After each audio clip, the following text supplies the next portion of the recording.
Good afternoon, everyone. Welcome to the Adventure and Mystery Book Club. I'm Bill Mallory, branch manager of the La Jolla Library. So glad you could be here for today's reading. Hopefully, you're reading along, but if not, then I hope you're just enjoying participating in the book club and enjoying War of the Worlds, as we are now slightly more than halfway through. In fact, let's sort of see. We are a little bit more than halfway um, in this book. Um, but a little brief synopsis on what's going on here. We have our main character, our unnamed main character, and he is telling the story of the Martian invasion as he sees it. Everything from the giant cylinders being launched from Mars, landing in England, and eventually disgorging a group of sort of dark brown, leathery looking octopi kind of creatures that are the Martians. And the Martians, of course, are building their gigantic tripods. They have the heat ray, which is setting fire to forests and towns. They are walking, using the tripods, are walking through villages of England and London. There was a long segment all about how they were approaching London and the masses of people who were in a panic, trying to get away and behaving badly towards other people and then of course they, besides the heat ray, they have the black smoke, which is fatal as soon as anyone were to ingest it, and so they're trying to avoid both of those things while still trying to keep to keep their lives, to maintain their survival.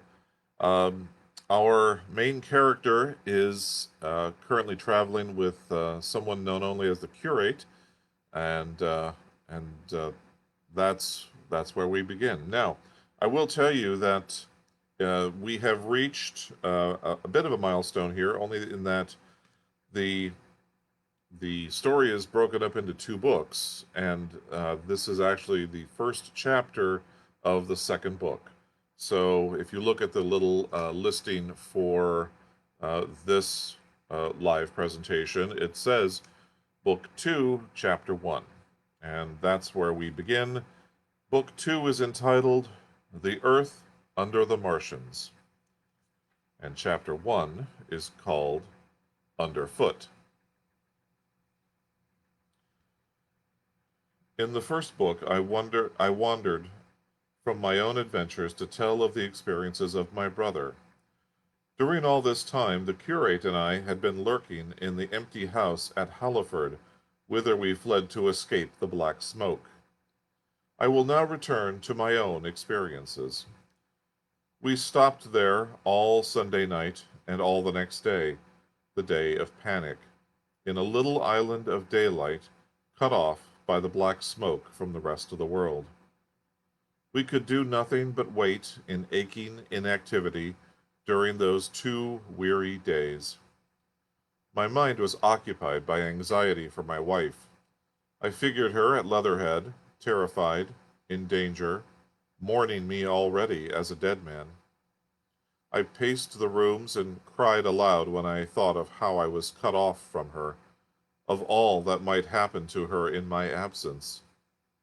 My cousin, I knew, was brave enough for any emergency, but he was not the sort of man to realize danger quickly, to rise promptly. What we needed now was not bravery, but circumspection. My only consolation was to believe that the Martians were moving Londonward and away from her.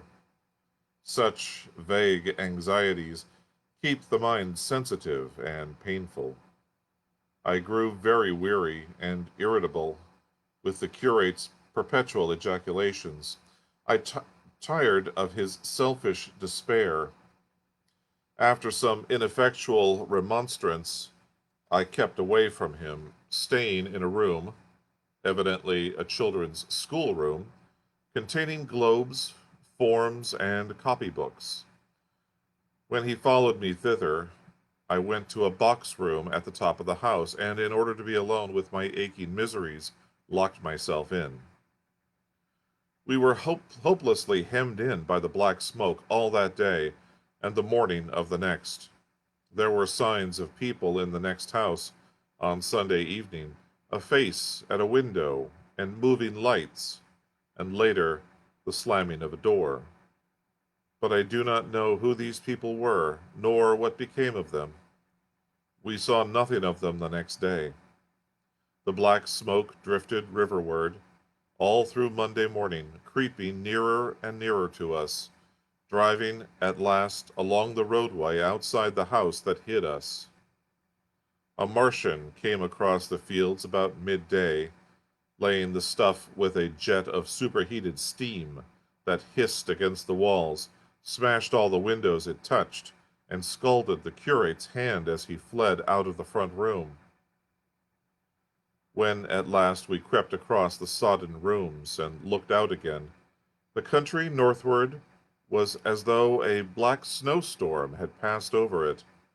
Looking toward the river, we were astonished to see an uncountable redness mingling with the black of the scorched meadows. For a time we did not see how this change affected our position, save that we were relieved of our fear of the black smoke. But later I perceived that we were no longer hemmed in, and now we might get away. As soon as I realized that the way of escape was open, my dream of action returned. But the curate was lethargic, unreasonable. "We are safe here," he repeated, "safe here." I resolved to leave him. Would that I had. Wiser now for the artilleryman's teaching, I sought out food and drink. I found oil and rags for my burns, and also took a hat and a flannel shirt that I found in one of the bedrooms. When it became clear to him that I meant to go alone, had reconciled myself to go alone, he suddenly roused himself to come, and as all was quiet throughout the afternoon, we started about 5 o'clock, as I should judge, along the blackened road to Sunbury. In Sunbury, and at intervals along the road, were dead bodies lying in contorted attitudes, horses as well as men, overturned carts and luggage, all covered thickly with black dust. That pall of cindery powder made me think of what I had read of the destruction of Pompeii. We got to Hampton Court without misadventure, our minds full of strange and unfamiliar appearances, and at Hampton Court our eyes were relieved to find a patch of green that had escaped the suffocating drift. We went through Bushy Park, with its deer going to and fro under the chestnuts, and some men and women hurrying in the distance towards Hampton, and so we came to Twickenham. These were the first people we saw. Away across the road, the woods beyond Ham and Petersham were still afire. Twickenham was uninjured by either heat ray or black smoke, and there were more people about here, though none could give us news. For the most part, they were, like ourselves, taking advantage of a lull to shift their quarters. I have an impression that many of the houses were still occupied by scared inhabitants, too frightened even for flight. Here, too, the evidence of a hasty rout was abundant along the road. I remember most vividly 3 smashed bicycles in a heap, pounded into the road by the wheels of subsequent carts. We crossed Richmond Bridge about 8:30. We hurried across the exposed bridge, of course, but noticed floating down the stream a number of red masses, some many feet across. I did not know what these were. There was no time for scrutiny, and I put a more horrible interpretation on them than they deserved. Here again, on the Surrey side, were black dust that had once been smoke and dead bodies. A heap near the approach to the station, but we had no glimpse of the Martians until we were some way toward Barnes. We saw in the blackened distance a group of 3 people running down a side street toward the river. Otherwise, it seemed to be deserted. Up the hill, Richmond town was burning briskly. Outside the town of Richmond, there was no trace of the black smoke. Then, suddenly, as we approached Q, came a number of people running, and the upper works of a Martian fighting machine loomed in sight over the housetops, not 100 yards away from us. We stood, aghast at our danger, and had the Martian looked down, we must immediately have perished. We were so terrified that we dared not go on, but turned aside and hid in a shed in a garden. There the curate crouched, weeping silently, refusing to stir again. But my fixed idea of reaching Leatherhead would not let me rest, and in the twilight I ventured out again. I went through some shrubbery and along a passage beside a big house standing deserted in its grounds, and so emerged upon the road toward Q. The curate I left in the shed, but he came hurrying after me. That second start was the most foolhardy thing I ever did, for it was manifest the Martians were about us. No sooner had the curate overtaken me than we saw either the fighting machine we had seen before or another far away across the meadows in a direction of Q Lodge. 4 or 5 little black figures hurried before it across the green-gray of the field, and in a moment it was evidence this Martian pursued them. In 3 strides he was among them, and they ran, radiating from his feet in all directions. He used no heat ray to destroy them, but picked them up one by one. Apparently, he tossed them into a great metallic carrier which projected behind him, such as a workman's basket hangs over his shoulder.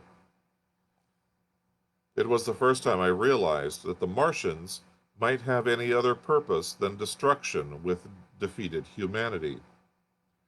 We stood for a moment, petrified, then turned and fled through a gate behind us into a walled garden, fell into rather than found a fortunate ditch, and lay there, scarcely daring to whisper to each other until the stars were out.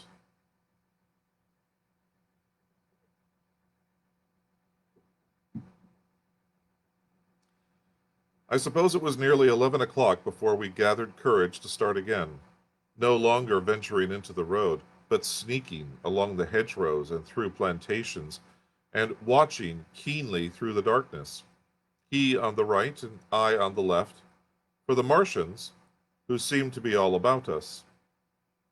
In one place we blundered upon a scorched and blackened area, now cooling and ashen, and a number of scattered dead bodies of men burned horribly about the heads and trunks, but with their legs and boots mostly intact, and of dead horses, 50 feet perhaps behind a line of ripped guns and smashed gun carriages. Sheen, it seemed, had escaped destruction, but the place was silent and deserted. Here we happened on no dead, though the night was too dark for us to see into the side roads of the place. In Sheen, my companion suddenly complained of faintness and thirst, and we decided to try one of the houses. The first house we entered, after a little difficulty with the window, was a small semi-detached villa, and I found nothing edible left in the place but some moldy cheese. There was, however, water to drink, and I took a hatchet, which promised to be useful in our next housebreaking. We then crossed into a place where the road turns towards Mortlake. Here stood a white house within a walled garden, and in the pantry of this domicile we found a store of food, 2 loaves of bread in a pan, an uncooked steak, and half a ham. I give this catalogue precisely as it happened. We were destined to subsist on this store for the next fortnight. Bottled beer stood under a shelf, and there were 2 bags of string beans and some limp lettuce. This pantry opened into a kind of wash-up kitchen, and in this there was firewood. There was also a cupboard, in which we found nearly a dozen bottles of Burgundy, tins of soup and salmon, and 2 tins of biscuits. We sat in the adjacent kitchen in the dark, for we dared not strike a light, and ate bread and ham, and drank beer out of the same bottle. The curate, although still timorous and restless, was now, oddly enough, for pushing on, and I was urging him to keep up his strength by eating, when the thing happened that was to imprison us. "It can't be midnight yet," I said, and then came a blinding glare of vivid green light. Everything in the kitchen leaped out, clearly visible in the green and black, and vanished again. And then followed a concussion such as I have never heard before or since. So close on the heels of this, it seemed instantaneous, came a thud behind me, a clash of glass, and the crash and rattle of falling masonry all about us. The plaster of the ceiling came down on us, smashing into a multitude of fragments upon our heads. I was knocked headlong across the floor against the oven handle and stunned. I was insensible for a long time, the curate told me. When I came to, we were in darkness again, and with his face wet, as I found afterward, with blood from a cut forehead, he was dabbing water over me. For some time I could not recollect what had happened. Then things came to me slowly. A bruise on my temple asserted itself. "Are you better?" asked the curate in a whisper. At last I answered him. I sat up. "Don't move," he said. "The floor is covered with smashed crockery from the dresser. You can't possibly move without making noise. I fancy they are outside." We both sat quite silent, so that we could scarcely hear each other breathing. Everything seemed deadly still. But once something near us, some plaster or broken brickwork, slid down with a rumbling sound. Outside and very near was an intermittent metallic rattle. "That," said the curate, when presently it happened again. "Yes," I said, "but what is it?" "A Martian," said the curate. I listened again. It was not like the heat ray, I said, and for a time I was inclined to think one of the great fighting machines had stumbled against the house, as I had seen one stumble against the tower of Shepington Church. Our situation was so strange and incomprehensible that for 3 or 4 hours, until dawn came, we scarcely moved. Then the light filtered in, not through the window, which remained black, but through a triangular aperture between a beam and a heap of broken bricks in the wall behind us. The interior of the kitchen we now saw grayly for the first time. The window had been burst in by a mass of garden mold, which flowed over the table upon which we had been sitting and lay about at our feet. Outside, the soil was banked high against the house. At the top of the window frame we could see an uprooted drain pipe. The floor was littered with smashed hardware. The end of the kitchen toward the house was broken into, and since the daylight shone in there, it was evident the greater part of the house had collapsed. Contrasting vividly with this ruin was the neat dresser, painted pale green according to the fashion, and with a number of copper and tin vessels below it, the wallpaper imitating blue and white tiles, and a couple of colored supplements fluttered from the walls above the kitchen range. As the dawn grew clearer, We saw through the gap in the wall the body of a Martian standing sentinel, I suppose, over the glowing cylinder. At the sight of that, we crawled as circumspectly as possible out of the twilight of the kitchen and into the darkness of the scullery. Abruptly, the right interpretation dawned on me. "The fifth cylinder," I whispered. "The fifth shot from Mars has struck this house and buried us under the ruins." For a time the curate was silent. Then he whispered, "God have mercy upon us." I heard him presently whimpering to himself. Save for that sound, we lay quite still in the scullery. I, for my part, scarce dared breathe, and sat with my eyes fixed on the faint light of the kitchen door. I could see the curate's face, a dim oval shape, and his collar and cuffs. Outside there began a metallic hammering,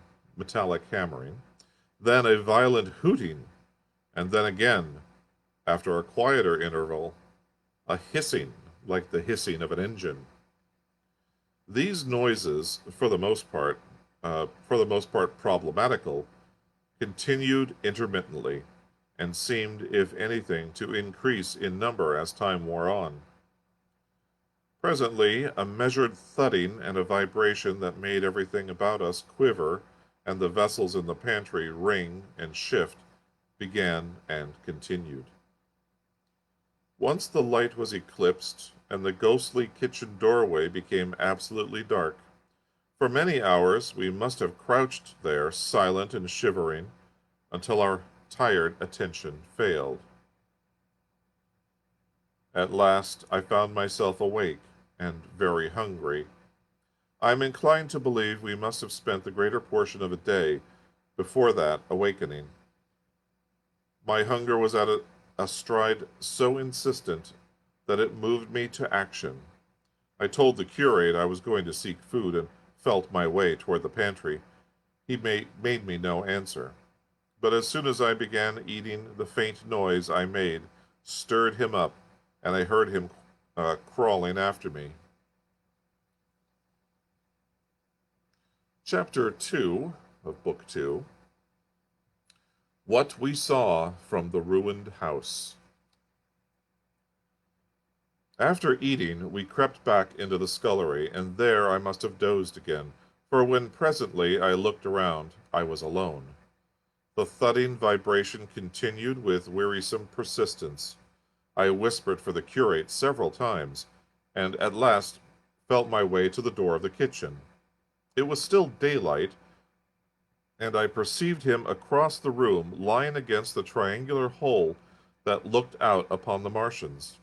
His shoulders were hunched so that his head was hidden from me.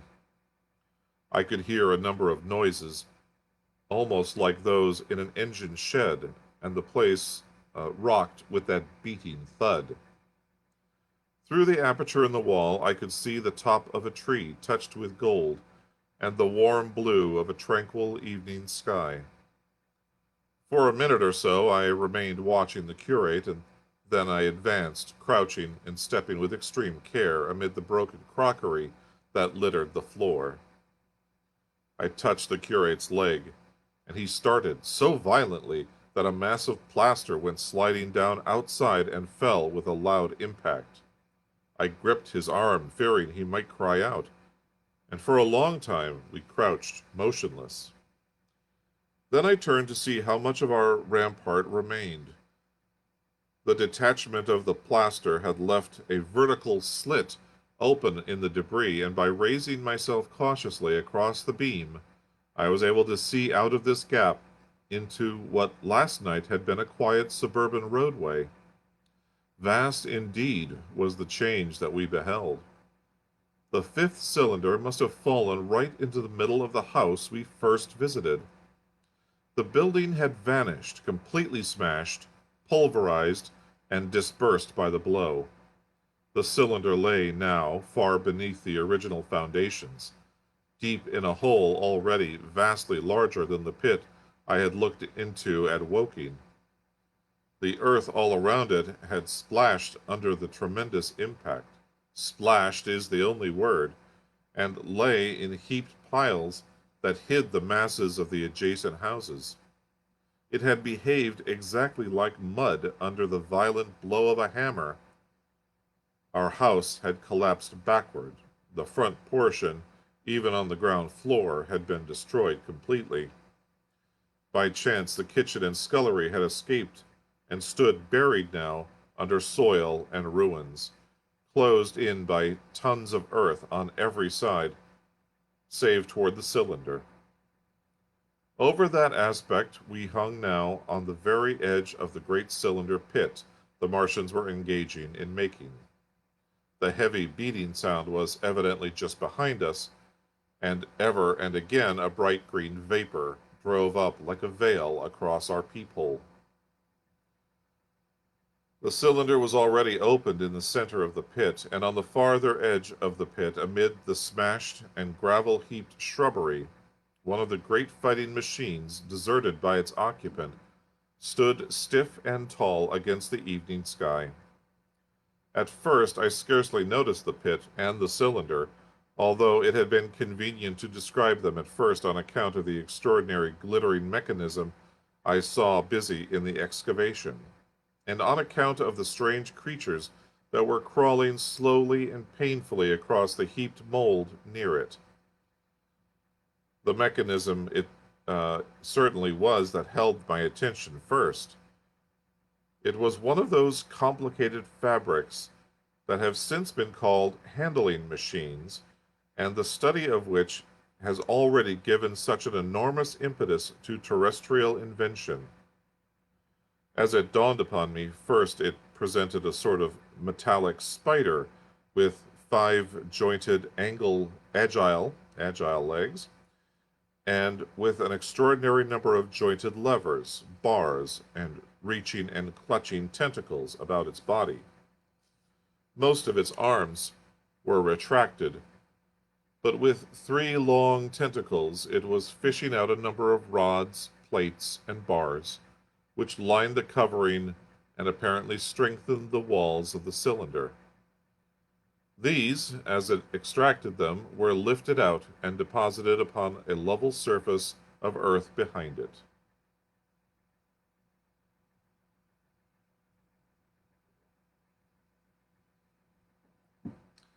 Its motion was so swift, complex, and perfect that at first I did not see it as a machine, in spite of its metallic glitter. The fighting machines were coordinated and animated to an extraordinary pitch, but nothing to compare with this. People who have never seen these structures and have only the ill-imagined efforts of artists, or the imperfect descriptions of such eyewitnesses as myself, to go on, scarcely realize that living quality. I recall particularly the illustration of one of the first pamphlets to give a consecutive account of the war. The artist had evidently made a hasty study of one of the fighting machines, and there his knowledge ended. He presented them as tilted, stiff tripods, without either flexibility or subtlety, and with an altogether misleading monotony of effect. The pamphlet containing these renderings had a considerable vogue, and I mention them here simply to warn the reader against the impression that they may have created. There were no more like the Martians I saw. They were no more like the Martians I saw in action than a Dutch doll is like a human being. To my mind, the pamphlet would have been much better without them. At first, I say, the handling machine did not impress me as a machine, but as a crab-like creature with a glittering integument. The controlling Martian whose delicate tentacles actuated its movements seemed to be simply the equivalent of the crab's cerebral portion. But then I perceived the resemblance of its gray-brown, shiny, leathery integument that of the other sprawling bodies beyond, and the true nature of this dexterous workman dawned upon me. With that realization, my interest shifted to those other creatures, the real Martians. Already I had a transient impression of these, and the first nausea no longer obscured my observation. Moreover, I was concealed and motionless under no urgency of action. They were, I now saw, the most unearthly creatures it is possible to conceive. They were huge round bodies, or rather heads, about 4 feet in diameter. Each body had in front of it a face. This face had no nostrils. Indeed, the Martians do not seem to have any sense of smell. But it had a pair of very large, dark-colored eyes, and just beneath this a kind of fleshy beak. In the back of this head or body, I scarcely know how to speak of it, was the single tight tympanic surface, since known to be anatomically an ear, though it must have been almost useless in our denser air. In a group around the mouth were 16 slender, almost whip-like tentacles arranged in 2 bunches of 8 each. These bunches have since been named, rather aptly, by that distinguished anatomist, Professor Howes, the hands. Even as I saw these Martians for the first time, they seemed to be endeavoring to raise themselves on these hands. But of course, with the increased weight of terrestrial conditions, this was impossible. There is reason to suppose that on Mars they may have progressed upon them with some faculty. The internal anatomy, I may remark here, as dissection has since shown, was almost equally simple. The greater part of the structure was the brain, sending enormous nerves to the eye, ear, and tactile tentacles. Besides this were the bulky lungs, into which the mouth opened, and the heart and its vessels. The pulmonary distress caused by the denser atmosphere and greater gravitational attraction was only too evident in the convulsive movements of the outer skin. And this was the sum of the Martian organs. Strange as it may seem to a human being, all the complex apparatus of digestion, which makes up the bulk of our bodies, did not exist in the Martians. They were heads, merely heads. Entrails they had none. They did not eat, much less digest. Instead, they took the fresh, living blood of other creatures and injected it into their own veins. I have myself seen this being done, and I shall mention in its place. But squeamish as I may seem, I cannot bring myself to describe what I could not endure even to continue watching. Let it suffice to say that blood obtained from a still living animal, in most cases from a human being, was run directly by means of a little pipette into the recipient canal. The bare idea of this was no doubt horribly repulsive to us, but at the same time, I think that we should remember how repulsive our carnivorous habits would seem to an intelligent rabbit. The psychological advantage of the practice of injection were undeniable, if one thinks of the tremendous waste of human time and energy occasioned by eating and the digestive process. Our bodies are half made up of glands and tubes and organs occupied in turning heterogeneous food into blood.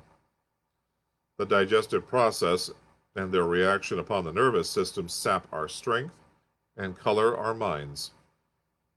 Men go happy or miserable as they have healthy or unhealthy livers, or sound gastric glands. But the Martians were lifted above all these organic fluctuations of mood and emotion. Their undeniable preference for men as their source of nourishment is partly explained by the nature of the remains of the victims they had brought with them as provisions from Mars. These creatures, to judge from the shriveled remains that have fallen into human hands, were bipeds with flimsy, siliceous skeletons, almost like those of the siliceous sponges, and feeble musculature, standing about 6 feet high and having round, erect heads and large eyes in flinty sockets. 2 or 3 of these creatures seemed to have been brought in each cylinder, and all were killed before Earth was reached. It was just as well for them, for the mere attempt to stand upright upon our planet would have broken every bone in their bodies. And while I'm engaged in this description, I may add in this place certain further details which, although they were not all evident to us at the time, will enable the reader who is unacquainted with them to form a clearer picture of these offensive creatures. In 3 other points, their physiology differed strangely from ours. Their organisms did not sleep, any more than the heart of man sleeps. Since they had no extensive muscular mechanism to recuperate, that periodical extinction was unknown to them. They had little or no sense of fatigue, it would seem. On Earth, they could never have moved without effort, yet even to the last they kept in action. In 24 hours, they did 24 hours of work, as even on Earth is perhaps the case with the ants. In the next place, wonderful as it seems in a sexual world, the Martians were absolutely without sex, and therefore without any of the tumultuous emotions that arise from the difference among men. A young Martian, there can now be no dispute, was really born upon Earth during the war. It was found attached to its parent, partially budded off, just as a young lily bulbs bud off, or like the young animals in the freshwater polyp. In man, in all the higher terrestrial animals, such a method of increase has disappeared. But even on Earth it was certainly the primitive method. Among the lower animals, up even to those first cousins of the vertebrated animals, the tunicates, the 2 processes occur side by side, but finally the sexual method superseded its competitor altogether. On Mars, however, just the reverse has apparently been the case. It is worthy of remark that a certain speculative writer of quasi-scientific repute, writing long before the Martian invasion, did forecast for man a final structure not unlike the actual Martian condition. His prophecy, I remember, appeared in November or December 1893, and in a long defunct publication, the Pall Mall Budget. And I recall a caricature of it in a pre-Martian periodical called Punch. He pointed out, writing in a foolish, facetious tone, that the perfection of mechanical appliances must ultimately supersede limbs. The perfection of chemical devices, digestion, that such organs as hair, external nose, teeth, ears, and chin were no longer essential parts of the human being, and that the tendency of natural selection would lie in the direction of their steady diminution through the coming ages. The brain alone remained a cardinal necessity. Only one other part of the body had a strong case for survival, and that was the hand, teacher and agent of the brain. While the rest of the body dwindled, the hands would grow bigger. There is many a true word written in jest, and here, in the Martians, we have, beyond dispute, the actual accomplishment of such a suppression of the animal side of the organism by the intelligence. To me, it is quite credible that the Martians may have developed from beings not unlike ourselves, but a gradual development of brain and hands, the latter giving rise to the two bunches of delicate tentacles at last, at the expense of the rest of the body. Without the body, the brain would, of course, become a mere selfish intelligence without any of the emotional substratum of the human being. The last salient point in which the systems of these creatures differed from ours was in that one might have thought a very trivial particular, microorganisms which cause so much disease and pain on Earth have either never appeared upon Mars or Martian sanitary science eliminated them ages ago. 100 diseases, all the fevers and contagions of human life, consumption, cancer, tumors, and such morbidities never enter the scheme of their life. And speaking of the differences between the life on Mars and terrestrial life, I may allude here to the curious suggestions of the red weed. Apparently, the vegetable kingdom in Mars, instead of having green for a dominant color, is of a vivid blood red tint. At any rate, the seeds which the Martians, intentionally or accidentally, brought with them gave rise in all cases to red-colored growths. Only that known popularly as the red weed, however, gained any footing in competition with terrestrial forms. The red creeper was quite a transitory growth, and few people have seen it, and few people have seen it growing. For a time, however, the red weed grew with astonishing vigor and luxuriance.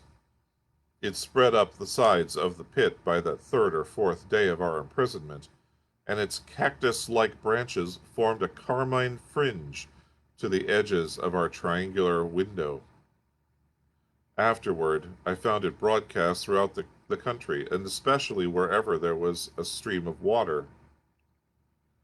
The Martians had what appears to have been an auditory organ, a single round drum at the back of the head body, and eyes with a visual range not very different from ours, except that, according to Phillips, blue and violet were as black to them.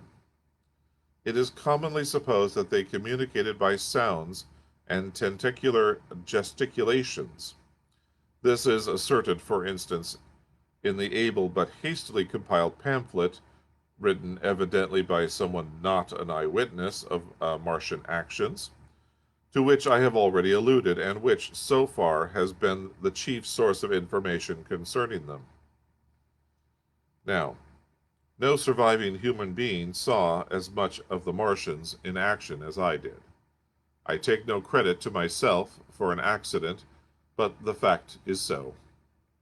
And I assert that I watched them closely, time after time, and that I have seen 4, 5, and once 6 of them sluggishly performing the most elaborately complicated operations together without either sound or gesture. Their particular hooting invariably preceded feeding. It had no modulation and was, I believe, in no sense a signal, but merely the expiration of air preparatory to the suctional operation. I have a certain claim to at least an elementary knowledge of psychology, and in this matter I am convinced, as firmly as I am convinced of anything, that the Martians interchange thoughts without any physical intermediation. And I have been convinced of this in spite of strong preconceptions. Before the Martian invasion, as an occasional reader here or there may remember, I had written with some little vehemence against the telepathic theory.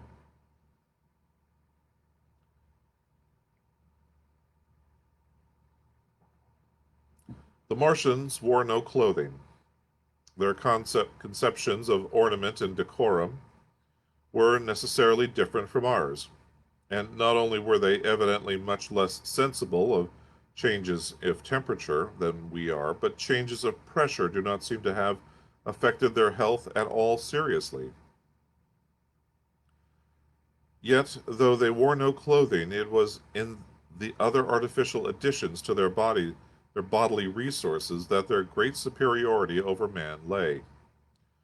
We men, with our bicycles and roller skates, and our Lilienthal soaring machines, our guns and sticks and so forth, are just in the beginning of the evolution of that of the evolution that the Martians have worked out.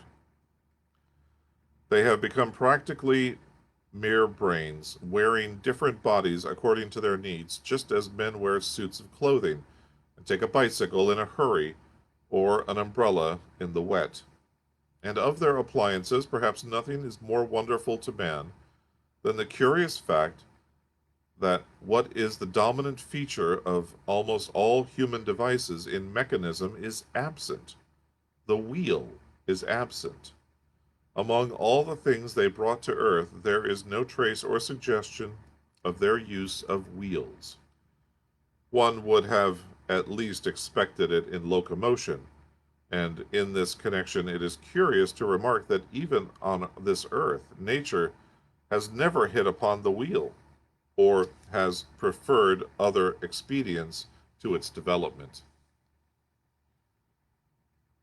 And not only did the Martians either not know of, which is incredible, or abstain from the wheel, but in their apparatus singularly little use is made of the fixed pivot, or relatively fixed pivot, with circular motions thereabout confined to one plane.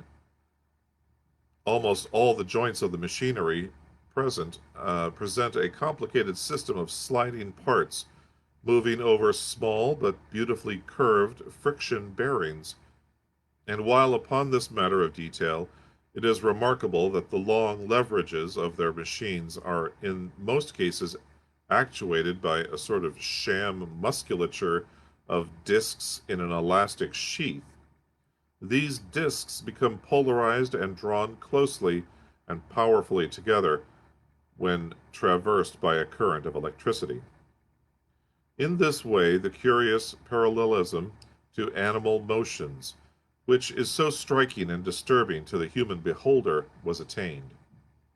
Such quasi-muscles abounded in the crab-like handling machine which, on my first peeping out of that slit, I watched unpacking the cylinder. It seemed infinitely more alive than the actual Martians lying beyond it in the sunset light, panting, stirring ineffectual tentacles, and moving feebly after their vast journey across space. While I was still watching their sluggish motions in the sunlight, and noting each strange detail of their form, the curate reminded me of his presence by pulling violently at my arm. I turned to a scowling face and silent, eloquent lips. He wanted the slit, which permitted only one of us to peep through, and so I had to forego watching them for a time while he enjoyed that privilege. Then I looked again. The busy handling machine had already put together several of the pieces of the apparatus it had taken out of the cylinder into a shape having an unmistakable likeness to its own. And down on the left, a busy little digging mechanism had come into view, emitting jets of green vapor and working its way around the pit, excavating and embanking in a methodical and discriminating manner. This it was which had caused the regular beating noises and rhythmic shocks that had kept our ruinous refuge quivering. It piped and whistled as it worked. As far as I could see, the thing was without a directing Martian at all. And that, my friends, is the end of our reading today, chapters 1 and 2 of Book 2 of War of the Worlds. And we have now entered in as our narrator now has a chance to actually observe the Martians up close and see them in a way that really no one else has been able to see.